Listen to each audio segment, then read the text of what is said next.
Laetitia Avia, alias la mordeuse de chauffeur de taxi. Attention, qui que vous soyez, attention, cette fréquence est exclusivement réservée aux urgences. Sans blague! Et vous croyez que j'appelle pour commander une pizza? Mais vous savez que vous commencez à m'énerver avec vos questions. Bah oui, mais- Est-ce que je vous en pose des questions, ouais? Le confinement national se termine, la surveillance globale commence. De plus en plus en proie à ses contradictions et approchant ses limites, la coronapsychose va laisser place à la gestion politique de l'après. L'après qui ressemble fortement à la radicalisation de l'avant, puisque les gesticulations du gouvernement et des réseaux de pouvoir ne sont que l'accélération d'une dynamique bien identifiée, j'ai nommé la sanctuarisation. Chers déconfinés, soyez les bienvenus dans cette 34e émission dont nettoie l'info hebdo. Facebook, Google ou Twitter sauront-ils un jour laver des contenus haineux qui y circulent tous les jours ? C'est en tout cas l'objectif de la loi contre la haine sur Internet. Examinée depuis mercredi à l'Assemblée, elle porte le nom de Laetitia Avia, qui en a fait un combat personnel. À vous, mes chers trolls, haters, sachez que nous nous battrons pour vous trouver, car ce que nous engageons, c'est la fin de l'impunité. Si le texte est voté, les plateformes et les moteurs de recherche seront forcés de retirer sous 24 heures les contenus haineux qui leur sont signalés et qui ciblent l'appartenance ethnique, la religion, les provocations au terrorisme ou encore la pédopornographie. Les géants du net seront contrôlés non pas par un juge, mais par le Conseil supérieur de l'audiovisuel. Et par ailleurs, les plateformes ne risquent-elles pas de faire de l'excès de censure et donc de supprimer des contenus licites pour s'éviter des amendes ? Enfin, les réseaux sociaux auront l'obligation de coopérer avec la justice et de fournir les adresses IP des haters sous pseudo. Jusqu'ici, ils l'ont fait dans des cas rarissimes. Surprise, pour certains, pas pour tout le monde, la proposition de loi Avia sera finalement en lecture définitive à l'Assemblée nationale ce mercredi 13 mai 2020, soit 2 jours après le déconfinement national, donc on peut le dire, en urgence. Et il semblerait que tout le dispositif législatif soit en place pour débuter l'application de cette fameuse loi sur laquelle nous allons revenir tout de suite. Alors, Monsieur Corias, je donne la définition basique de cette loi avant que vous commentiez. C'est une loi qui vise à modifier le régime de responsabilité des plateformes Internet. Et l'objectif, c'est donc de contraindre ces plateformes à retirer en 24 heures maximum des contenus en infraction selon les termes définis par cette loi, sous peine d'une amende de 250 000 euros. Bref, on franchit allègrement un cap dans l'instauration d'un régime de censure. Monsieur Corias, vous qui incarnez la haine en ligne, pouvez-vous nous dire d'où vient cette loi et quelles sont ses implications ? Je suis très fier d'incarner cette haine en ligne. C'est un peu comme une décoration de résistance et je la prends vraiment comme il se doit. La haine en ligne, en fait, est évidemment impossible à définir. Hein. C'est un concept philosophique flou. Plus on l'approche, moins on le voit. C'est un peu comme le bouddhisme qui dit « regardez votre main, regardez plus près ». Et en fait, on finit par voir des cellules, puis des molécules, des atomes, et puis on se rend compte qu'on traverse la main. Voilà, c'est un peu ça.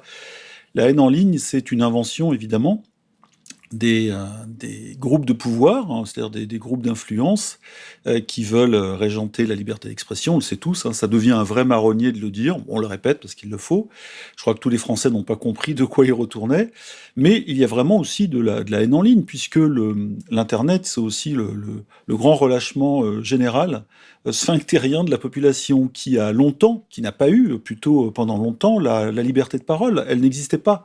Les gens pouvaient parler entre eux, mais ils ne participaient pas au débat, c'est-à-dire aux médias qui, entre eux, conservaient la parole, qui était un peu parole divine, qui appartenait à l'élite et qui était versée en pluie sur la tête des gens. Depuis 2000, l'apparition de l'Internet en France, 2005, l'apparition des grands, des GAFA, qui permettent aux gens de parler entre eux et finalement de produire leurs propres médias, eh bien, il y a eu évidemment des contestations qui sont montées. Il n'y a pas eu que du divertissement et du porno sur l'Internet.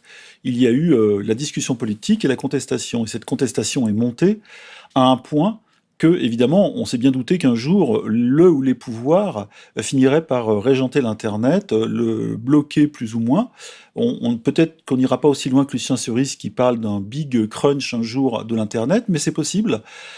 Quand ça ira trop loin pour les pouvoirs et la remise en cause de leur pouvoir et de leurs intérêts, il est possible qu'on nous invente une panne généralisée. Bref, On a aujourd'hui effectivement cette loi de préparation qui a été élaborée par Laetitia Avia officiellement, mais on sait bien que c'est un faux-né. Laetitia Avia, on le dit directement, c'est le faux-né du CRIF, c'est-à-dire en fait de la représentation du pouvoir profond en France. Une loi qui date de mars 2019, qui traînait dans les tiroirs, et soudain elle se ressurgit évidemment à 2 jours près, après le déconfinement qui a été imposé par le président de la République. Et c'est pas un hasard, c'est parce que même après les plusieurs mois de confinement et de bombardements médiatiques dans un seul sens sur les populations, même à ce moment-là, à ce niveau, je dirais, de bombardement et d'étouffement médiatique, les gens ont continué à contester la parole officielle, ou les paroles officielles, celles qu'on connaît de l'axe OMS, Bill Gates, Big Pharma, ministère de la Santé de chaque grand pays, etc., qui sont touchés. Donc tout ça n'est pas étonnant, hein. On voit bien qu'il y a un agenda et que cette loi a été précipitée, comme on précipite un peu une opération chimique, pour obtenir de conserver le couvercle sur la couscoussière qui est en train littéralement de chauffer. Et il était évident que les contestations, celles des Gilets jaunes, celles anti-loi retraite, et puis surtout la contestation de l'Internet, qui est quasiment globale, ne pourraient pas être gelées longtemps par des mesures provisoires de confinement ou d'état d'urgence sanitaire qui, on le voit, sont prolongées comme l'état d'urgence terroriste il y a 5 ans, prolongé presque ad vitam aeternam. Donc tout ça, ce sont des ingénieries, c'est de la tactique, et on voit que la stratégie est un peu en panique, parce que ce sont que des opérations tactiques. Pour les gens qui jouent aux échecs, les coups stratégiques sont des coups lents, profonds, et qui ont des effets à long terme. La tactique, c'est un peu, on gère le moment, on gère le quotidien, on gère la minute, et c'est un effet un peu de la panique et de l'incompréhension. Donc on voit que les pouvoirs aujourd'hui ont besoin d'asséner des lois liberticides pour essayer de garder la main. Je pense que la main, ils l'ont perdue, ils la retrouveront plus jamais. C'est ce qui explique évidemment la montée de la répression et cette loi complètement délirante, absurde, quasiment inapplicable contre la haine. Oui, alors je pense que vous avez tout dit en termes d'analyse profonde, mais justement sur la forme, revenons sur cette loi. Elle lance véritablement une chasse aux tweets, aux vidéos, aux images qui seront considérées comme provoquant à la discrimination, à la haine, à la violence, au racisme, au sexisme, au harcèlement, à l'apologie de terrorisme, aux fake news, la lutte contre le révisionnisme, enfin bon bref, tout y passera. Et il faut le dire à nos auditeurs, cette loi est une transposition dans le droit français d'une loi allemande qui s'appelle la NetzDG, j'abrège. C'est une loi qui a été appliquée en janvier 2018 en Allemagne et qui obligeait donc les réseaux sociaux à retirer les contenus non conformes ou non conformistes, on peut le dire. Et encore une fois, on peut revenir sur Laetitia Avia, qui, vous le dites très justement, c'est le faux-né du CRIF. Nous avons les informations grâce à nos camarades de Faits et Documents. Laetitia Avia, alias la mordeuse de chauffeur de taxi, c'est une franco-togolaise qui est passée par Sciences Po Paris, par la filière ZEP de Sciences Po Paris, et qui a été prise, je dis ça entre guillemets, bien sûr, sous son aile, par un certain Jean-Marie Darrois, qui est avocat d'affaires, proche de Jacques Attali, de Laurent Fabius, et de la très grande famille Rothschild. Donc voilà, ça, ce sont pour les informations. Et donc, vous l'avez dit, cette mise en application est assez délirante et inconséquente, puisque même en Allemagne, on l'a vu, après 2 ans finalement d'exercice, les résultats sont très mitigés, puisqu'il semblerait, donc on parlerait pratiquement d'un échec, puisqu'il semblerait que dans les faits, 80% des contenus signalés finalement restent en ligne. C'est-à-dire qu'il y a un tel goulot d'étranglement et un tel imbroglio entre le juridique, les hébergeurs, les plateformes internet, les organismes de signalement, les organisations qui signalent les contenus, l'État, enfin bon bref, c'est un bordel pas possible qui finalement dans les faits nous donne un gloubi-glouba qui aboutit à une situation ingérable. Et c'est ingérable de toute façon par l'effet de masse. Au début des années 2000, quand l'Internet un peu contestataire était archi-minoritaire, et que peu de Français étaient sur le net, je parle de la France, du cas de la France, ça aurait été facile de gérer ça. Et d'ailleurs, on parlait déjà assez rapidement, dans la presse, qui sentait qu'elle était elle aussi contestée, d'un CSA du net. Les socialistes en avaient parlé, mais évidemment, il y a eu des frondes, il y a eu des levées de boucliers, etc. Mais c'était encore de la science-fiction à l'époque. Aujourd'hui, c'est plus la science-fiction. On est dans la science-fiction, donc on a rattrapé ces hypothèses un peu très très négatives pour la société, les Français, la liberté des gens, etc. Et on a un problème. Enfin, je dis on, je parle à la place des élites ou de ceux qui décident justement un peu de tout cela. On ne peut pas gérer ces vagues. Quand c'était encore quelques vaguelettes, mais là, c'est une houle, c'est un mouvement profond. Il y a tellement de conversations, d'échanges sur les GAFA qui tomberaient, je préfère le conditionner, sous le coup de cette loi, que les tribunaux vont exploser. Ils sont déjà engorgés. Notre justice est pauvre, elle manque de moyens, de personnel. Les greffes sont débordées, etc. C'est totalement ingérable. Et donc, en rajoutant ce concept super douteux et nébuleux de haine, on va créer, comme vous l'avez dit, un bordel monstre.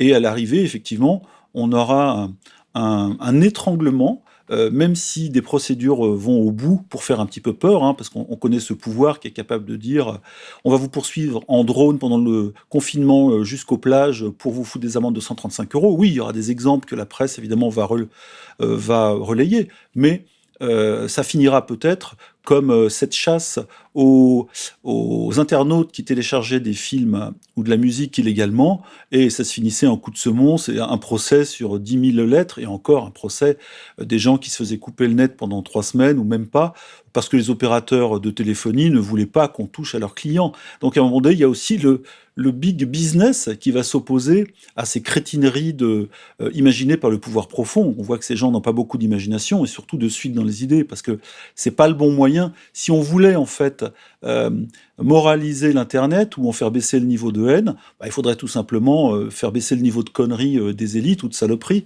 Et là, ça marcherait. C'est aussi simple que ça. Sauf que ça, c'est impossible. La saloperie restera toujours en place, ou j'espère pas trop longtemps, mais en tous les cas, la contestation, c'est-à-dire la haine ou la réponse à la saloperie des pouvoirs iniques, injustes et profonds,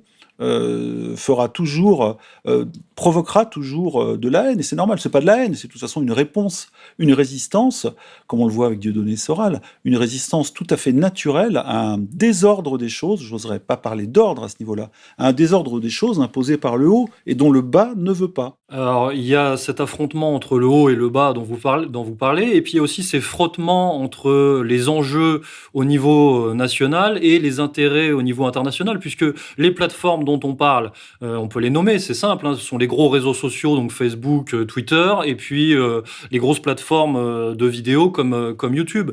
Mais ces grosses organisations sont des multinationales américaines qui, elles aussi, subissent une pression sur leur territoire de naissance, entre guillemets, puisqu'elles sont quelque part dans cette affaire. Elles sont, alors bien sûr, il y a des rapports de force à tous les niveaux, mais elles sont prises en étau entre, d'un côté, cette pression de certains lobbies nationaux, donc en France, on va dire, qui poussent à la censure, à la suppression, et aux États-Unis, elles risquent de rentrer en contradiction. Et je rappelle que le président Trump est plutôt sur cette ligne-là, et donc ça peut mettre la pression sur ces grosses multinationales. Elles risquent de rentrer en contradiction avec le premier amendement, maintenant, avec elle risque d'être accusée de graves atteintes à la liberté d'expression. Et aux États-Unis, on ne rigole pas avec ça. Donc encore, c'est un exemple de plus de cette difficile gestion, de cette difficile mise en application de cette loi et de ce bordel, de ces dysfonctionnements à venir certainement. Même si en plus on voit que l'État donc a validé cette loi par l'entremise de l'Assemblée et de Laetitia Avia et de Cédric O, le secrétaire d'État au numérique. Mais l'État laisse et entretient un certain flou aussi sur cette affaire. On voit bien que quand on s'intéresse réellement à la proposition de loi, il y a des zones de flou incroyables et on sent que voilà, c'est pas carré. On se dirige certainement vers un échec, à une démonstration, une communication peut-être, mais dans les faits, ce ne sera pas le nettoyage massif et l'épuration numérique attendue. Donc en fait, ça sera certainement un échec dans les faits et en plus inutile, puisque la colère, la haine, soi-disant, va peut-être être décuplée, quoi, finalement. Et ce qui est intéressant, c'est que, et vous l'avez dit en passant, c'est que les GAFA ou les GAFAN, puisqu'on ajoute Netflix maintenant, il faut dire les GAFAN, hein, comme Cédric O, notre secrétaire d'État chargé de la surveillance numérique, eh bien, ces GAFAN sont pris entre le chien et l'os, c'est-à-dire entre les injonctions de ces réseaux d'influence, qui sont puissants, on le voit, et évidemment la satisfaction de leur clientèle, qui veut de la liberté, qui veut communiquer. Et donc, c'est le heurt entre deux pouvoirs, et qui ne sont pas toujours sur la même longueur d'onde, c'est-à-dire le pouvoir du big business, et puis le pouvoir de ces réseaux d'influence. Et là, pour le coup, qui se heurtent, parce qu'on voit bien que Orange, très longtemps, a renaclé. Et pourtant, Orange, c'est la fille de l'entreprise d'État France Télécom, et elle a renaclé, parce qu'aujourd'hui est devenue un business privé avec des capitaux d'État quand même, mais qui ne veut pas, qui voit l'intérêt presque de la liberté de ses clients, et plus ces réseaux d'influence mettent la pression pour limiter la liberté des gens, la liberté de circuler sur les autoroutes de l'information, tout simplement, et surtout de dire ce qu'ils pensent, même sans haine, avec ou sans haine, peu importe, eh bien là, il y a un bug dans la matrice, encore un, et c'est assez marrant de voir que c'est un peu comme De Gaulle qui disait de Londres, lors de son appel du 18 juin en 1940, les forces allemandes qui aujourd'hui ont l'avantage mécanique seront vaincues par des forces mécaniques plus fortes. Et là, on se dit que peut-être les réseaux de pouvoir, de pouvoir profond, hein, c'est-à-dire les réseaux d'influence, hein, franc-maçonnerie, sionisme, etc., eh bien, peuvent se heurter à des réseaux autrement plus puissants ou autrement puissants, qui un jour vont penser que ça va à l'encontre de leurs intérêts aussi. Et puis, il y a évidemment les nouvelles lignes nationales incarnées par Xi Jinping, Vladimir Poutine et Donald Trump, parce que vous citez souvent Donald Trump, mais c'est vrai, lui, il a pris le parti, en partie, des gens, parce que c'est aussi une force. Et là, je rejoins ce que disait Cerise. Il a dit, ils ont le capital économique, mais on a le capital humain. Ça joue aussi, donc on ne peut pas négliger ça. Et il y a une lutte qui se fait effectivement entre une poignée, une minorité. Et là, on peut reciter la tyrannie des minorités, dont on a mis un travail sur le site, de la part de Soral, et la tyrannie des minorités face à des majorités de plus en plus conscientes, et donc c'est de plus en plus difficile, parce que le big business est lui aussi partagé, il n'est pas forcément du côté des réseaux de pouvoir profond qui commencent à les emmerder. Donc on s'attend à des choses assez savoureuses de ce côté-là. Alors pour terminer sur cette loi et sur son fonctionnement, donc la sanction des plateformes sera assurée donc en France par le CSA en liaison avec la DILCRA. Donc voilà, c'est quand même intéressant de le souligner. Donc la DILCRA, pour ceux qui débarquent, qui c'est un peu le super SOS Racisme. C'est le nouveau SOS Racisme géré par Frédéric Potier, le petit toutou du CRIF, lui aussi. Donc voilà. Donc d'ailleurs le lobby sioniste voulait et veut que cette loi Avia soit adossée à la nouvelle définition de l'antisémitisme dont on a déjà parlé l'année dernière, nouvelle définition de l'antisémitisme définie par l'IRA et qui condamnait donc finalement l'antisionisme et toute contestation d'Israël. Donc voilà, on voit bien que quand même il y a des forces et même si cette loi dans son application sera toute relative, il y a quand même un risque, notamment pour nous, pour notre association association et notre média, on pourrait effectivement voir plusieurs vidéos passer à la trappe, se faire supprimer, voir notre chaîne YouTube. Donc il y a quand même un réel risque, même si de manière massive, ça sera encore une fois un drôle de bordel. Bref, donc on passe un cap dans cette logique, dans cette volonté de contrôle de la population, et vous avez bien remis ça en perspective par rapport à la séquence actuelle. Et il y a un autre événement qui s'est passé cette semaine, qui lui tient à la logique de la sanctuarisation, c'est l'auto-amnistie du gouvernement. Certains ont parlé d'auto-amnistie préventive, c'est-à-dire l'impossibilité pour les citoyens d'incriminer juridiquement, enfin de saisir les tribunaux, enfin bref, d'accuser finalement les décideurs publics de l'État, donc c'est-à-dire les maires, les ministres, les hauts fonctionnaires et même le président, par rapport à la gestion de la pandémie. Donc finalement, voilà, donc encore une fois, le gouvernement se sanctuarise, l'élite se sanctuarise, ils ne sont pas responsables pénalement de ce qui s'est passé, voilà. Donc il n'y aura pas de contestation sur Internet, et il n'y aura pas de contestation, enfin en théorie, et il n'y aura pas de contestation devant les tribunaux non plus. Mais ça rappelle le responsable mais pas coupable, je crois, de Georgina Dufoy, après l'affaire du sang contaminé qui avait incriminé le Premier ministre Laurent Fabius dans les années 90. Et ça, ce responsable mais pas coupable, aujourd'hui on le voit, rentre dans les textes, en tordant le droit évidemment, puisque là aussi ça va être très compliqué. Et d'ailleurs, Maître Viguier a fait un texte assez technique là-dessus qui explique que ça n'empêchera pas les procédures. Et donc, ce n'est pas ce tour de passe-passe juridique qui va empêcher effectivement les gens, des collectifs même de médecins, de charger la politique de santé qui a été, pour le coup, on l'a tous vu, parfois aberrante, totalement contradictoire d'un jour sur l'autre, et éventuellement dangereuse. Et donc dangereuse pour les Français, puisqu'ils ont été littéralement malmenés médiatiquement par des injonctions diverses qui s'entrechoquaient les unes les autres. Et du coup, on s'est rendu compte que le pouvoir vacillait complètement à ce niveau-là. Et évidemment, toute faiblesse de pouvoir donne lieu à une montée de la résistance. Et là, pour le coup, ça peut se transformer en procédure. Des collectifs n'attendent que ça. Collectifs d'avocats, de médecins et même de citoyens. De gens qui ont considéré, sur des bases assez solides, que la politique de santé, pour le cas du Covid-19, a été plus que dangereuse, ou en tous les cas, je dirais sous-tendue par des intérêts qui n'étaient pas ceux des Français et de la santé des Français. Donc là aussi, on peut s'attendre à quelque chose de... Je ne crois pas que ces quelques textes-là suffiront encore à endiguer la colère qui monte, et une colère qui va se structurer d'un point de vue juridique et judiciaire. Oui, donc en fait, on a vraiment le gouvernement et les réseaux de pouvoir qui essayent de se défendre de manière un peu tout azimut, finalement, en prenant des mesures, mais c'est branle-ballant, quoi. Là, on est vraiment... c'est de la gestion de crise, quoi. C'est de la tactique au jour le jour et en panique.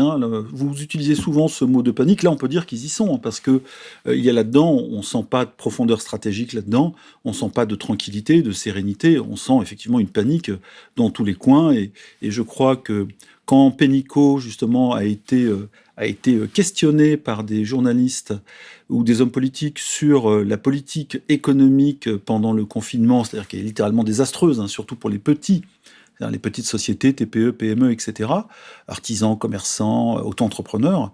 Elle a dit, en gros, lâchez-moi la grappe, nous on bosse du matin au soir, on n'a pas le temps à penser à l'après, etc. Donc c'est vraiment, on se débarrasse même des questions dérangeantes, et c'est une fuite en avant, il n'y a pas d'autre mot, c'est ce qu'on appelle courir sur les pierres au bord de l'eau, et fatalement on finit par se péter la gueule quand on court sur les pierres. Alors on a eu un autre événement qu'on pourrait croire détaché, mais finalement qu'on pourrait raccrocher de manière un peu conceptuelle à ce dont on vient de parler, c'est l'agression d'Éric Zemmour, et surtout, enfin l'agression, je mets ça entre guillemets bien sûr, l'agression verbale d'Éric Zemmour, verbale et visuelle, mais surtout le coup de téléphone, le soutien du président Macron aux polémistes et aux journalistes du Figaro, puisque quelque part il y avait un message symbolique, c'était qui illustre un peu les réseaux de pouvoir en France. Le président validait quelque part la sanctuarisation d'Éric Zemmour, qui est un représentant du lobby sioniste, quoi. Donc il y avait quand même un geste dans ce sens. Éric Zemmour qui, lui, de son côté, valide et pousse, dans son discours ces derniers temps, valide la société de surveillance et pousse pour la géolocalisation à l'israélienne. Quand même, il en parle assez souvent sur les plateaux, quand il évoque la gestion justement de la pandémie et de l'après. Donc, on voit là quelque chose qui se dessine, quoi. Il y a quand même un certain réseau qui est en train de se dessiner sous nos yeux et peut-être des repositionnements à surveiller. D'ailleurs, à ce propos, le Premier ministre israélien Benjamin Netanyahou, qui devrait être en prison théoriquement, mais qui reste au pouvoir au bénéfice de petites magouilles internes, a, je crois, envoyé un message de soutien à Zemmour. Donc c'est un message un petit peu dérangeant pour Zemmour, mais bon, en tant que sioniste, plus ou moins caché, ça ne doit pas le déranger d'un point de vue personnel, mais d'un point de vue médiatique et politique, c'est un soutien délicat. Et ça rappelle d'ailleurs l'affaire Finkielkraut, quand vous avez parlé du message du président, l'affaire Finkielkraut, qui s'était fait houspiller dans la rue par un ou deux gilets jaunes, traités de sionistes de merde, je crois. Là aussi, on a eu soudain les médias qui sont levés comme un seul homme et qui ont crié au scandale, au terrorisme, alors que bon, c'était que des mots, et ça fait passer sous silence les milliers d'agressions que, effectivement, les Français subissent tous les jours dans la rue par des racailles, qui, eux, sont protégés par la justice et surtout le politique qui empêche la police d'intervenir à ce niveau-là. On l'a vu pendant le confinement. Bref, on a là aussi encore une séquence de resserrement ou d'étranglement avec toujours les mêmes aux commandes et dont l'intérêt, on va le rappeler encore, l'intérêt c'est aussi une société non seulement de surveillance mais une société de sécurité privée avec des Alain Bauer qui sont derrière et qui gèrent la sécurité et l'antiterrorisme en France. Et qui dit antiterrorisme dit terrorisme, comme qui dit antivirus dit virus. Et donc tout ça se rejoint. On voit que la santé, la sécurité sont des marchés gigantesques et il y en a déjà qui sont prêts à mettre la main dessus et qui ont déjà préparé les choses. Je ne parle même pas du Big Pharma, mais Bill Gates qui, soi-disant, avait préparé depuis longtemps une réponse à la pandémie. Voilà, donc des choses sont prêtes et soudain on voit que dans la séquence qu'on appelle nous terroristes ou terroristes sanitaires actuels, il y a une avancée dans un agenda, une avancée un petit peu brutale, par palier ou par à-coup, vers un horizon qui déplaît au peuple, mais qui arrange les structures de pouvoir plus ou moins officielles. Et même si on a des gouvernements encore élus, ou pas des gouvernements ou des présidents comme Macron, ou dans les autres pays, eh bien, on voit qu'un autre pouvoir est en train de prendre la main, de faire pression sur ces pouvoirs élus, et de renverser l'ordre des choses au détriment de peuples entiers. Et on a là un cas à gérer pour les gens, un cas de conscience. C'est comme si on était en 40, en occupation. Il faut que les Français ouvrent les yeux et se disent maintenant, voilà, soit j'accepte, je baisse la tête, soit j'entre en résistance. Mais entrer en résistance, ça ne veut pas dire forcément prendre un fusil aujourd'hui. Ça veut dire prendre conscience de ce qui est en train de se passer, dont on parle, nous, depuis des années, et qui est, hélas, vérifié, et répondre à ça de manière collective. Toujours, là, on peut citer Lucien Cerise, et qui pour lui, la réponse doit passer par des moyens, justement, du vote. Et l'idée, c'est de renverser un pouvoir profond qui est bien en place par un vote démocratique. C'est-à-dire que, pour ça, il faudrait aussi que des candidats anti-pouvoir profond apparaissent. Et là, c'est une autre paire de manches. Voilà. Mais je ne veux pas aller trop loin dans cette direction, monsieur Le Brague. Voilà, donc ça c'est un dernier signal, un dernier signe ou un dernier signal de cette nouvelle configuration qui est peut-être en train de se mettre en place sous nos yeux et que nous analysons au quotidien. Alors peut-être un tout dernier exemple pour nos auditeurs, c'est la nouvelle plateforme, le nouveau média d'information alternative lancé par Michel Onfray, qui dans cette nouvelle configuration semble vouloir occuper justement une place, et j'ai envie de dire peut-être notre place, puisqu'il se positionne finalement un peu comme une digue avant égalité et réconciliation, quoi. Je rappelle quand même que toutes ces tentatives, c'est vrai, qui semblent être nées de l'idée de nous contrer, de nous neutraliser ou de faire baisser notre audience, ce qui est politique, c'est le jeu, c'est la guerre, c'est une guerre informationnelle, donc c'est le jeu. On voit que souvent, ces tentatives ont été ont fini au fond de l'eau.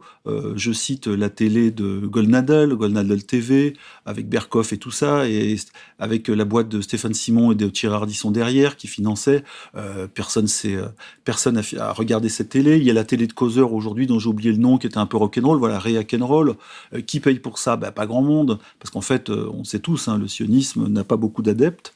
C'est pas un mouvement massif dans la population. Ça ne propose rien, je dirais, à échéance d'un bonheur terrestre pour la majorité des gens. Donc les gens s'en foutent. Et là, on le voit avec Michel Onfray, qui a récupéré le professeur Raoult, qui a fait un coup, comme on dit, un transfert à la Neymar. Eh bien, qui va payer pour ça? Je ne vois pas les gens payer pour ça. Le net est aujourd'hui gratuit, l'information, les modèles économiques se font autrement et se font sur la base d'une adhésion massive des gens. Et donc, ceux qui proposent un horizon intéressant au peuple, aux gens, là en l'occurrence aux Français, auront l'adhésion des gens, mais pas. Ce sera difficile de vendre, je dirais, des intérêts privés à un grand public, même en les trompant ou en essayant de les tromper, comme les médias le font depuis longtemps, mais c'est de plus en plus difficile.